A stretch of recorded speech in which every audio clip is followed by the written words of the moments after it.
Hello, it's me, Kyle. Welcome to Give Pause Hobby, the channel where I stop to appreciate the things I love to fill my free time with. So here on State of the Hobby, we'll start off with what games I've been up to playing, thinking about, and then get into the big topic, which is this month, NoBuy2023, which is we'll get into it later. So what have I been playing? First of all, Empyreal. Spells and Steam, the magical train game by Level 99 Games. Holy moly. I got this at the end of last year, towards the end of it, after kickstarting the little Far Corners expansion, which is, in my perspective, seemed like a reprint campaign for the big game, because the game has a lot of parts. And so I've been playing it with my wife, with a couple of friends, but also solo, and it's just fantastic. I really, really, really like this game a lot. And up here in the corners, you're going to be seeing some videos where I restarted. I like the game enough that I've restarted the So What's All This About series, which has always kind of been a bit of a confusing place for me, because it kind of came across as an almost review series. And I do want to every now and then put together reviews, but I also just wanted to have a series that I sort of just geek out about how much I love these games. And so that's what it is. And I don't know if they're all going to be like this, but for Imperial, it's broken into two videos. The first being the stuff, the second being the ideas. So in the first one, all the toyness of everything inside the giant cube. The second being the mechanics that make the game run. So if you haven't checked them out, I super appreciate you checking it out, because I think the game is a ton of fun. It's a little bit pricey. I'm excited that it's in my collection already. It was bought by past Kyle, and I can enjoy it. But for people who are like, whoa, that game looks awesome, just a heads up, and I don't know how super available it is, just because it's not a game they push like a bunch of copies to stores, because again, it's a lot inside that box. But I am super happy to have it, and show you all about it. So yeah, Imperial looms large in my mind right now. John Company, second edition. I got my first 4-player, actual human player game, and it was wild. Just interacting with 3 systems to put my friends in the most dehumanizing terms. When you're working against the crown, you can kind of grok a little bit, ooh, if I do this, I might push its personality over here, and then I can take advantage of it. People are not that way at all. Sometimes people will just make decisions because you made a joke about them. And so it's a very different system, but you get to use the promise cards. You get everything is a potential leverage point for getting money or something out of other people, and it was just a ton of fun. It was also just this eye-opening, what is this game experience for my game group, which is always fun to bring those to them. And yeah, I made a link down below, a player aid, because I found that while I was relatively successful at teaching how to play the game in previous games, it became obvious halfway to most way through the game that the whole way through the game, that players didn't really know why they would want to do something. What is the benefit of getting a writer or an officer or getting a share or whatever? And so having a player aid that sort of distills some of those things into a readable format in terms of who is hiring who, what benefits you have for these different goods. I think it was helpful. There's a lot in the game, so I think there's a little bit of sticker shock of and then the player aid just becomes part of the But I think I did see them every now and then, flipping over the card, be oh yeah, there's this person hires that person. So success. That game is still just delightful.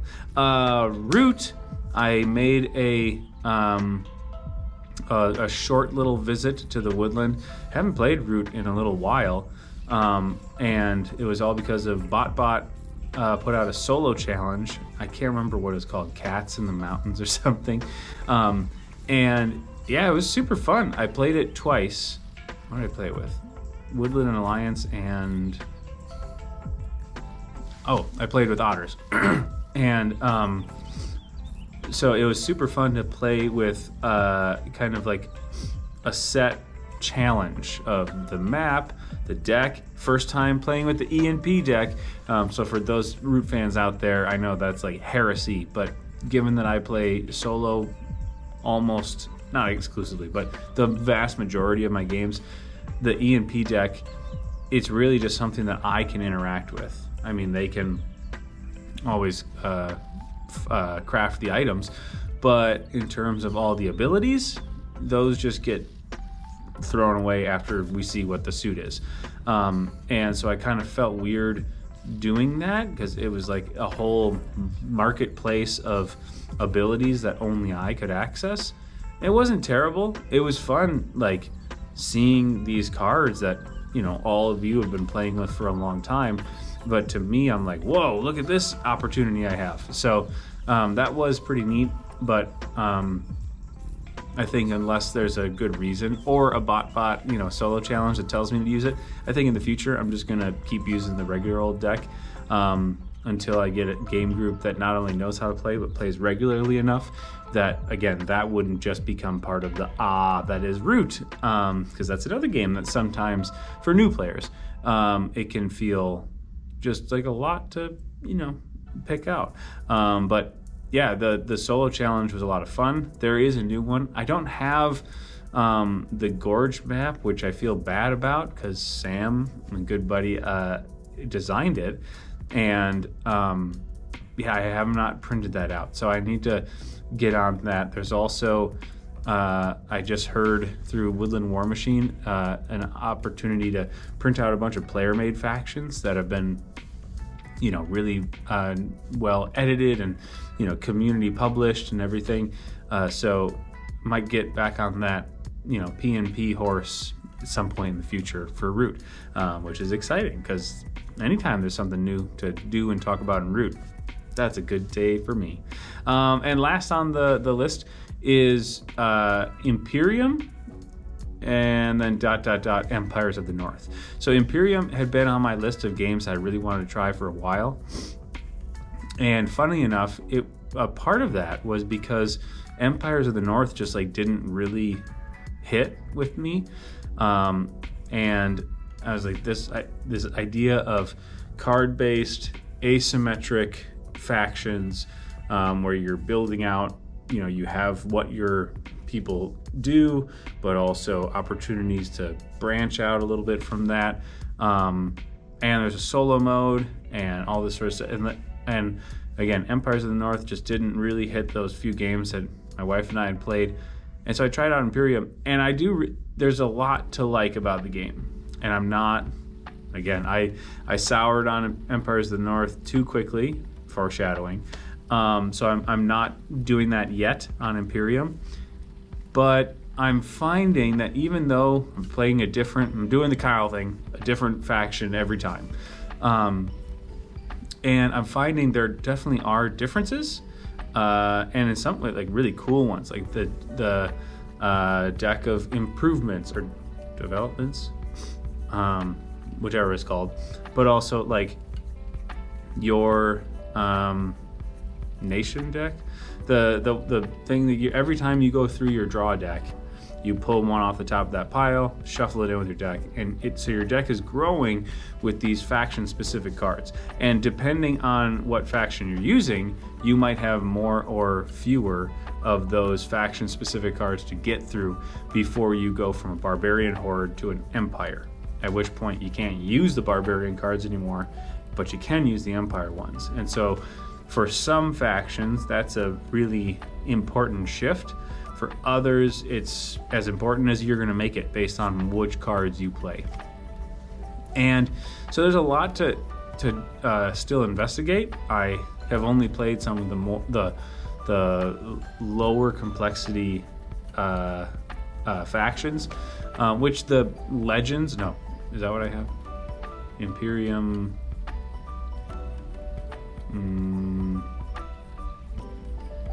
I can't remember. I have the one that's all based on like real societies, like historical societies, and I've only played the ones that are most of those are lower complexity. The other ones in the other box are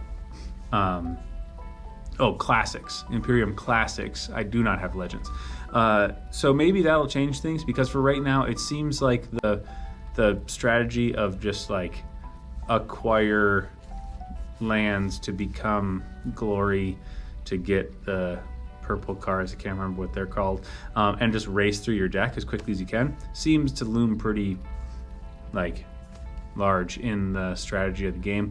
But again, I am a very new player and only playing a certain threshold or below complexity factions, so that could just be me. Anyways, that game is, funny enough, Sam, again, of Lord of the Board and the Gorge Map fame, had posted something about how he stores Empires of the North, and tagged me and said, you might be interested in this, because I'm always interested in box control.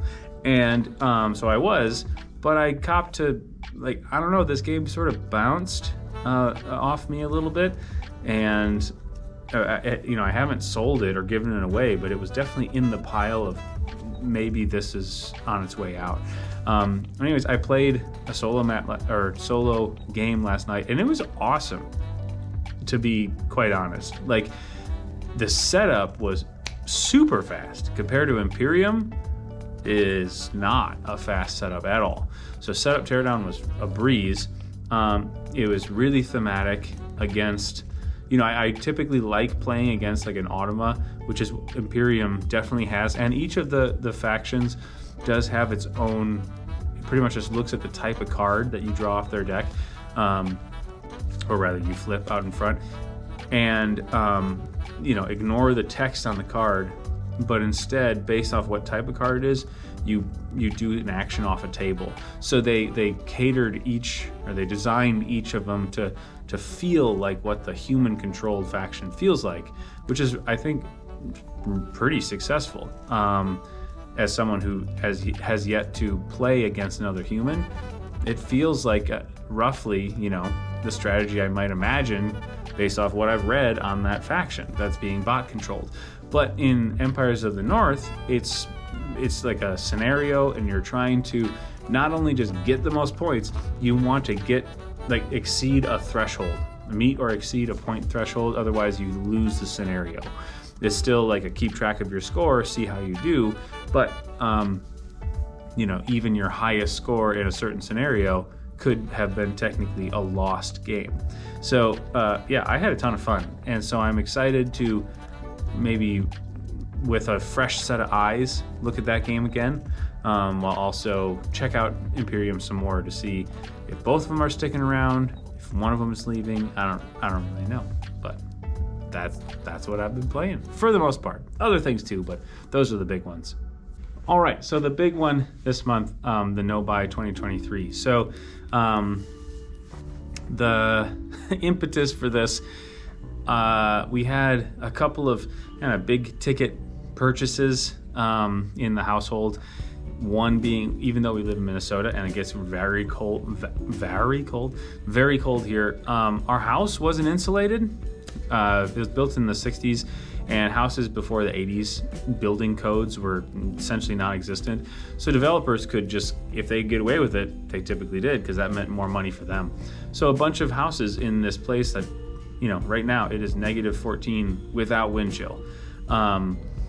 That's cold, and there's just literally no insulation, or there was no insulation in our walls. So our for the most part, our house stayed warm. But if you were by the walls, you're like, wow, it really, I can feel the cold seeping in. Hint. But the big one was our two kids' rooms were just like super duper cold. So we got that injection insulation installed. But also we had like multiple, for those of you who watched The Office, you remember the episode where, I can't remember what they called it, but it's where Michael had like his end of the week, end of the month, end of the quarter things all due on the same, like every quarter lines up like one of those things, and so he has to do like these 3 reports all on the same day, and just like doesn't want to do it.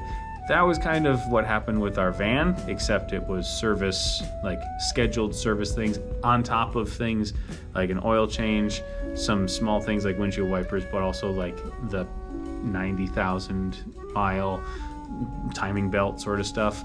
So it was pricey. And I mean, I don't mean to get like all, vulgar about what we make and money and everything, but it was a hit. And it just sort of made us, my wife and I, sit back and be like, whoa, okay, we're going to be fine, but that wasn't great. And it inspired me to take a challenge for myself, which I have dubbed the very catchy NoBuy2023, which is exactly like what it sounds, where I'm going to try my best to not buy any new or back, so not crowdfund, not purchase any new games, expansions, miniatures,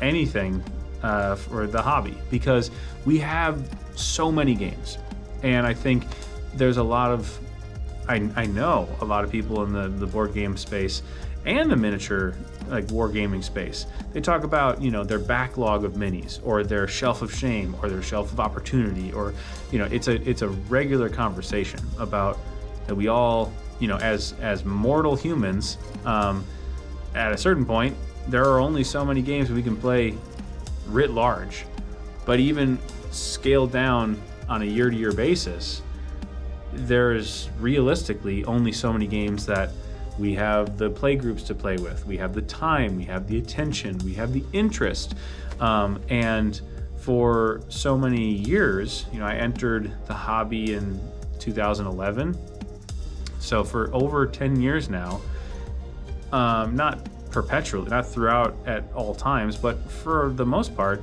it's been a pretty steady acquisition pace. Early on, it was definitely if there's a bunch of games on discount, I'm going to buy 5 of them. And eventually I was like, just getting more games isn't always the best. It's getting games that I really enjoy. And even still, there's enough in the hobby, like constantly coming out or being re-released or whatever, that even saying like, it's only games that I really think are going to be cool, that's not a small amount of games. You could base it off of mechanics. You could base it off publisher, designer, theme, like whatever you want.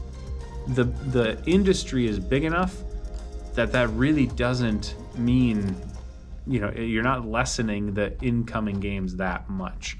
And this is all just me personally, I'm sure there are many people, I look at some people's collections and it's like one Calyx shelf and it's a bunch of different genres. But it's like one just like seminal game in each of these like mechanic genres or whatever, and on some level I'm kind of just like in shock that people can make those decisions, but at the same time I'm a little bit jealous because I know that there are games that I haven't played literally ever on my shelf that I've been holding on to, like, oh, this is the perfect time I'm gonna play it, like with this guy and this guy, like these friends at this place this time, and that might never happen. Now there aren't that many games, those I've been getting about, finally culling, getting away, but even still there are games that I played like once or twice or maybe a bunch earlier in life, but my reality was just different back then and my tastes were different back then, and I'm kind of growing up and saying like, maybe I don't need to keep it around just because it was a great game to me back then, because there's a lot of games that are great to me right now, and just having a bunch of games on a shelf that I don't pull down, it's not like it's weighing heavily on my conscience, but it does add up over time. But anyways, that's all beside the point. This is the background that led to the decision. Say, look, I have a number of games. I've been really drawing down my Kickstarter and GameFound, all that sort of stuff, my crowdfunding spending, because see previous conversation.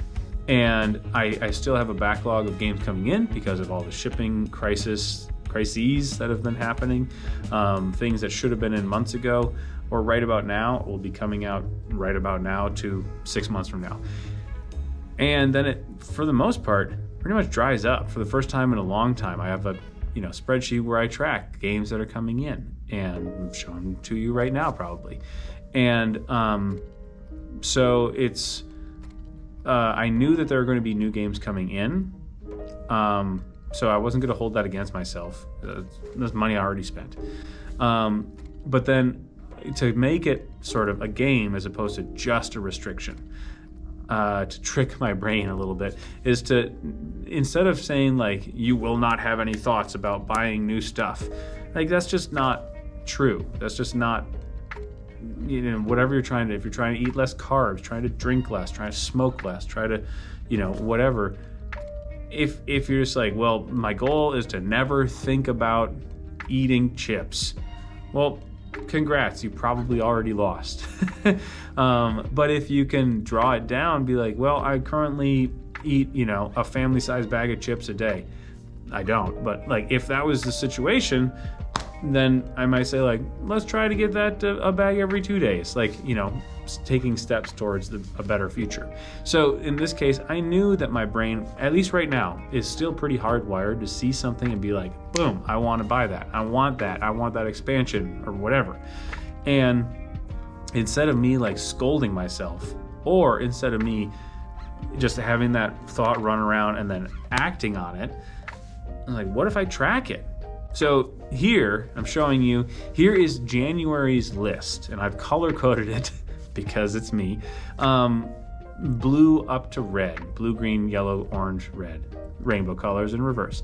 And I labeled them, I numbered them 1 through 5. 1 is a passing fancy. So I saw something, oh, that'd be neat. And then I probably am gonna forget about it by the next day. 2 is could be nice, like that's something that I could see myself like getting some use out of. 3, okay, this is something that I would want for sure. 4, strong desire. So like I want this in my collection. Maybe something I've been thinking about for a while, or it just like seems to just nail a bunch of different like check a bunch of different boxes. 5 is absolute, in quote, need. So I would label this as a new root faction or a root expansion, something like that. And again, I'm not saying that I will successfully not buy everything. Like I'm hoping to get as close to, if not actual NoBuy 2023. We'll see. So I organized these, and then I just like jotted down a rough estimate of the price. Like if I were to, say yep and click the button and buy the thing, what would it cost me, and organize it in this way. So again, like Aegis 2, I really like Aegis. The first one was a game that I really thought, again, earlier in life, that would have just like seen play so much through like my doctorate with the housemates that I had. I was like, I just don't know if Aegis was going to see play. And then the sequel came out, or is on Kickstarter, and I was like, this honestly was one I was gearing up to be like, this is a very, very close to like sure thing for me. And then NoBuy hit, and I was like, sorry. Another part of this is the realization that the disillusion of the FOMO, like you have to do it now. Because I got John Company 2nd edition off the secondary market. I didn't back that, and I didn't pay that much extra, which I know I'm lucky. There are a bunch of times when that would not be the case, at least if you want like all the special stuff. So I'm just kind of reminding myself, like, you don't need to get every single one of these things. And also, even if it is the only time you can get it, is there seriously an absolute actual need given the fact of how many games you have? Probably not. So off to the side I have a little bit of a macro going on, and I put them into categories.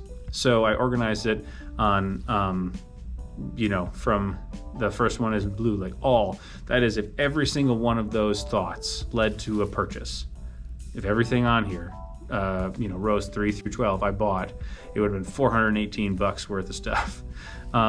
If it's just from the 2s on up, so not the passing fancies, almost 300.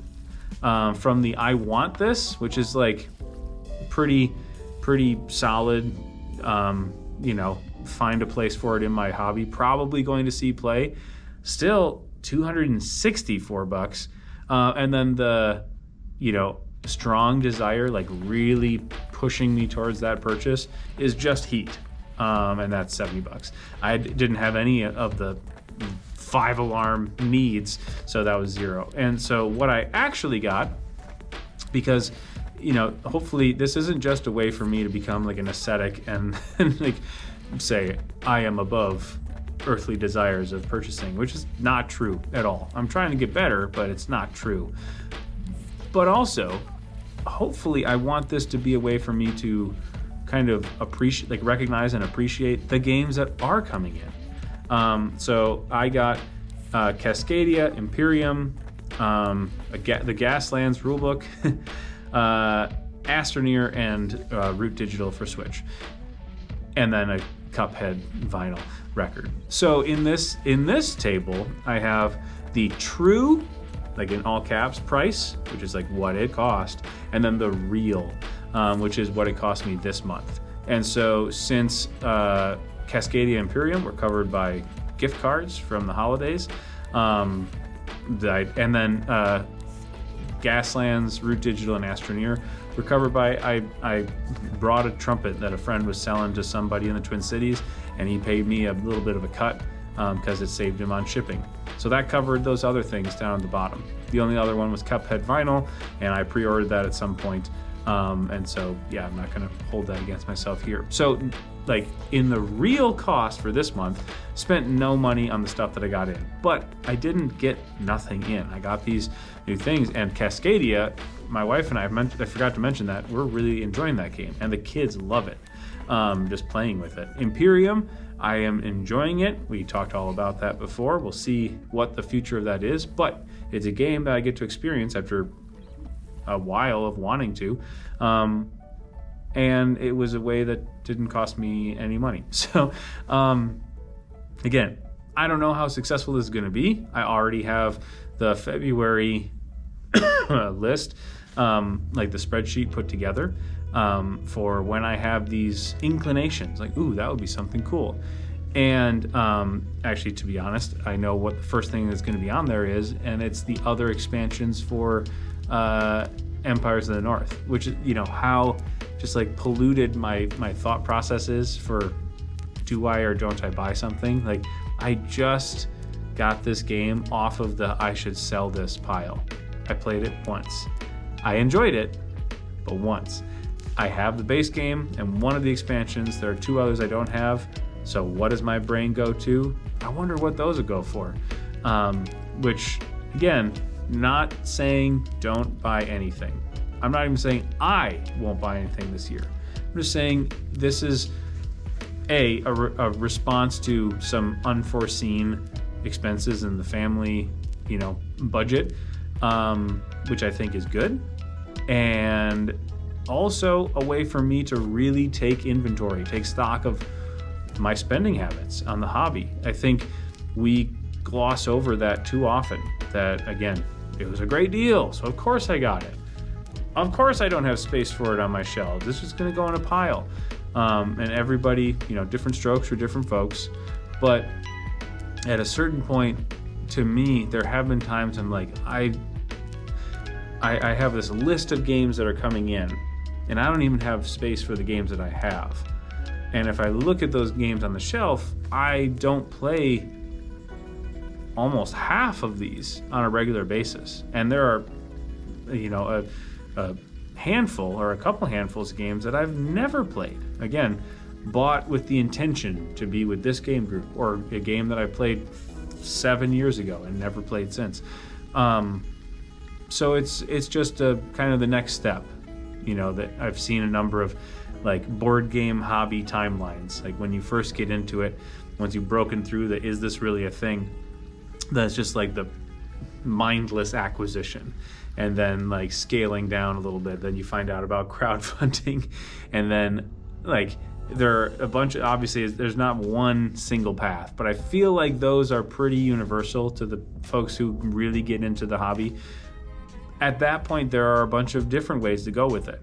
And to be honest, part of the fun of being an adult is there is a little bit of fun money, liquidity that we can put, because we don't go out to eat very often. With allergies in the family, it's not feasible sometimes, but it's also just, we don't do it. We don't go out to shows or games or all that much. Not big drinkers. Like there's a lot of ways that other people, money is just like being spent on things that it's not for us. And for a long time, be like, well, board games are a tactile thing that's going to be around for as long as we keep them. It's kind of like a good investment, or at least something that I can come back to and get more use out of, as opposed to like, we love going to the movies, but like once you pay to go to the movies, that's it. You can't return to that aside from your memory. And just like deciding with the events that have transpired, I wonder if this has made a difference. It went from like the more sepia toned, like it's still kind of technically nighttime morning, to like the full blue light mode on my iPad. And I'm interested to see if my face has changed color in the video. But yeah, I'm just interested to see where it goes. And not that State of the Hobby is just going to become a monthly like update on how I'm doing with purchasing, because Lord knows a bunch of people would feel zero interest in seeing that. I don't even know if people have interest in seeing this. And it's not like I'm, making it into a hobby-wide challenge, like welcoming other people to it, because frankly, I'm a person who gets a lot of enjoyment out of doing research, seeking out games that I think are really going to be fun for me and my wife, for me and my game groups. And, if purchasing something within your budget brings you joy when, maybe work doesn't so much, or maybe work does, but like right now, other situations are weighing heavily on you. I'm of the mindset that if something you can do can help out with that in a way that doesn't harm other parts of your life, have at it. Like, fantastic. This is just a way from, again, making a game out of it to see how I do. So that's the big talk this week, or month. Probably went extra long. But yeah, that's what's on my mind. And I'd be interested, why I'm tracking it and everything, is I'd be interested to see, as I continue month after month, is this going to be something where the trend is going to go any direction? The further away, the more I get into this year, am I going to see my drive to like, ooh, that would be nice, go down? Maybe I still have the same things, number of things on my lists each month, but the codes, like the number codes, are getting lower. Things aren't strong desires or absolute needs. They're more like, oh, that could be nice, or like a passing fancy, that lowest level. Maybe the number of things will actually shrink because I'm rewiring my brain to not be kind of always on the lookout for the next thing. Or maybe the opposite. Maybe I'm going to find that the deeper I get into it, the more I'm going to be like, when this is over, I want to make sure I buy some stuff. In which case, like, that might be a failed experiment. But yeah, I have no idea. So we'll just see how it goes. And in the meantime, what it means for the channel is I'm just going to be spending more time with the games that I have, which is always, I've never really made content for upcoming things or even like the hotness, because usually my game like schedule is one that does not work for that. So it's just games that I either have played a ton or I know I can play a ton based on how, what they are. And so I'm excited to be making more So What's All This About sort of content. Actually getting, reviews out, maybe some playthrough sort of stuff, and just enjoying the shelves of things that we have, and bringing that to you, dear watcher, as I burp under my breath. So with that, thanks for tuning in as always, and especially if you've made it this far, because it's been a long one.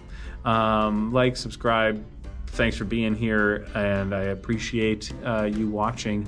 And I guess until next time, happy gaming and enjoy February. Hopefully it's warmer where you are than it is where I am, because